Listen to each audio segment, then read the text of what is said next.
ಇಲ್ಲ. ದಯವಿಟ್ಟು ನಾನು ಕ್ಷಮಾ ಮಾಡ್ರಿ. ಇವತ್ತೊಂದು ದಿವಸ ಅವಕಾಶ ಕೊಡ್ರಿ. ನಿಮ್ ಸಮಸ್ಯೆ ಏನಿದೆ ಅನ್ನೋದು ನಾನು ಅಧಿಕಾರಿಗಳ ಹತ್ರ ತಿಳ್ಕೊಂಡು ಮಿನಿಸ್ಟರ್ ಹತ್ರ ಮಾತಾಡಿ ಪರಿಹಾರ ಕೊಡಿಸ್ತೀನಿ. ನನ್ನ ಕೆಲಸ ಅದು. ಇಲ್ಲ ಅಂದ್ರೆ ನೀವು ನನಗೆ ಕಪಾಳು ಕೊಡದಂಗೆ. ಇವತ್ತು ನೀವು ಬಂದಿರೋದೇ ನನಗೆ ಅವಮಾನ ಅಂತ ಹೇಳ್ತಿದ್ದೆ. ನಾನು ಒಳ್ಳೆಯ ಜನಪ್ರತಿನಿಧಿಗಳಿರುವಂತಹ ದಿನಗಳಲ್ಲಿ ಯಾವನು ಒಳ್ಳೆ ಎಂಎಲ್ಎ ಇರ್ತಾನೋ, ಒಳ್ಳೆ ಎಂಪಿ ಇರ್ತಾನೋ, ಯಾವನು ಒಳ್ಳೆ ಮಿನಿಸ್ಟರ್ ಇರ್ತಾನೋ, ಯಾವ್ದು ಒಳ್ಳೆ ಸರ್ಕಾರ ಇರುತ್ತೋ ಆ ನಾಡಿನಲ್ಲಿ, ಆ ದೇಶದಲ್ಲಿ ಪ್ರತಿಭಟನೆ ಧರಣಿ ಅನ್ನೋದೇ ಇರೋದಿಲ್ಲ. ಇರುತ್ತಾ? ಯಾಕಂದ್ರೆ ನಮ್ಮ ಪ್ರತಿನಿಧಿ ನಮ್ಮ ಪರವಾಗಿ ತಾಲೂಕು ಆಫೀಸಲ್ಲೋ, ಡಿಸಿ ಆಫೀಸಲ್ಲೋ, ಸಿಎಂ ಕಚೇರಿಯಲ್ಲೋ ಮಾತಾಡ್ತಿರ್ತಾನೆ, ಪರಿಹಾರ ಕೊಡ್ತಿರ್ತಾನೆ. ಆದ್ರೆ ಇವತ್ತು ಎಲ್ಲಿ ನೋಡಿದ್ರು ಧರಣಿ ಪ್ರತಿಭಟನೆ. ಯಾಕೆ?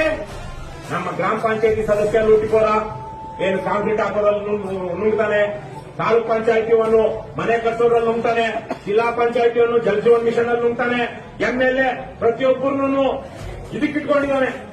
ಆದ್ರೂ ನಮ್ಮವ್ರು ಹೇಳ್ತಾ ಇದ್ರು, ನಮ್ಮ ಉಪಾಧ್ಯಕ್ಷರು ಹೇಳ್ತಾ ಇದ್ರು, 2 ಕಾರಣಕ್ಕಾಗಿ ಅವರು ಲೂಟಿ ಹೊಡೆಯೋದಕ್ಕೆ ಬಿಡ್ತಾರೆ.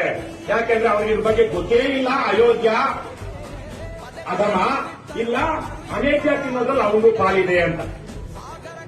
ನಾವು ನೋಡಿದ ಹಾಗೆ ಶಿಗ್ಗಾವಿಯ ಪೊಲೀಸರು ಬಹಳ ಜನ ತಪ್ಪಿದ್ದಾರೆ.